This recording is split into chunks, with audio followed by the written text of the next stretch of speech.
వివిధ ప్రాంతాల నుంచి ప్రిలిమ్స్లో పాస్ అయ్యి మెయిన్స్ కోసం ప్రిపేర్ అవుతూ ఉన్నటువంటి మీ అందరినీ అభినందించడానికి, ప్రోత్సహించడానికి ఇక్కడ విచ్చేసినటువంటి ఇతర స్నేహితులందరికీ ముందుగా నా హృదయపూర్వకమైనటువంటి నమస్కారాలు.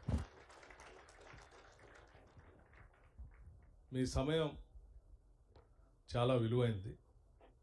మేము ఎక్కువ సమయం తీసుకోకుండా 2 విషయాలు మాత్రమే మీ ముందు ఉంచి, ఈ రాష్ట్ర ప్రభుత్వం ఈ రాష్ట్రంలో ఉన్నటువంటి మేధో సంపత్తిని ఏ రకంగా పెద్ద ఎత్తున ప్రోత్సహించి ఈ రాష్ట్రానికి, దేశానికి ఉపయోగపడే కార్యక్రమంలో భాగంగా ఏ కార్యక్రమాలు చేస్తుందో 2 విషయాలు ప్రత్యేకంగా మీ ముందు ఉంచాలని నేను అనుకుంటున్నాను.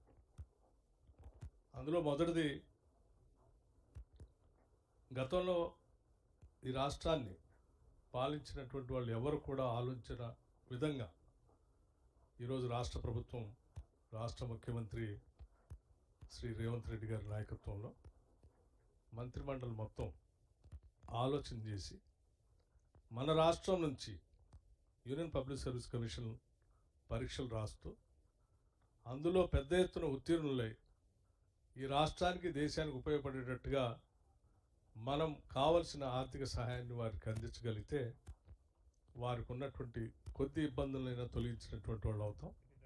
తప్పనిసరిగా అది వారి ఉత్తీర్ణతలో కొంతైనా ఉపయోగపడుతుందనేటువంటి ఆలోచనతో ఈ నిర్ణయం తీసుకొని మొట్టమొదటిసారి ఈ రాష్ట్ర చరిత్రలో ₹1,00,000 ఒక్కొక్క విద్యార్థికి, అంటే ఈ పరీక్షకి తయారవుతున్నటువంటి వారికి ఇవ్వాలని ఈ నిర్ణయం తీసుకోవటం జరిగింది. ఈ నిర్ణయం సరే, ఏదైతే ఇస్తున్నామో ₹1,00,000 పెద్ద నగదు కాపోయినప్పటికీ కొద్దిగా మీకు రాష్ట్ర ప్రభుత్వం ద్వారా, ఇతర కోచింగ్ సెంటర్స్ ద్వారా వచ్చేటువంటి ఉపయోగంతో పాటు కొంతైనా ఉపశమనం కలుగుతుందనేటువంటి ఆలోచనతో చేస్తున్నటువంటి ఒక ఉన్నతమైనటువంటి కార్యక్రమం ఇది. దీనికి సంబంధించి రాష్ట్ర ఎనర్జీ శాఖని నేను ప్రత్యేకంగా అభినందిస్తూ ఉన్నాను. సింగరేణి కాలనీస్ నుంచి మేము పెద్ద ఎత్తున ఈ కార్యక్రమాన్ని తీసుకొని పోవాలనే ఆలోచనతో ముఖ్యమంత్రి గారు చర్చించినప్పుడు ఇది విద్యా వ్యాప్తికి ఉపయోగపడటమే కాకుండా మన రాష్ట్రానికి కూడా భవిష్యత్తులో పెద్ద ఎత్తున ఉపయోగపడుతుంది.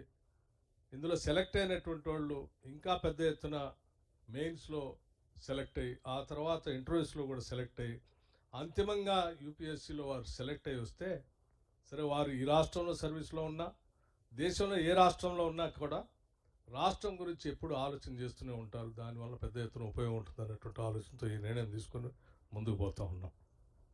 దీంతోపాటు ఇతరత్ర విద్యకు సంబంధించినటువంటి అనేక అంశాలను కూడా రాష్ట్ర ప్రభుత్వం మొట్టమొదటిసారి ఈ ప్రభుత్వం అధికారంలోకి వచ్చిన తర్వాత దాన్ని దృష్టి పెట్టి ముందుకెళ్తూ ఉన్నాం. మీ అందరికి తెలియాల్సింది, మీరు మిగతా మిత్రులతో కూడా పంచుకోవాల్సింది, integrated young India integrated residential schools అని బహుశా ఈ దేశ చరిత్రలో ఎవరు కూడా ఆలోచన చేసి ఉండరు.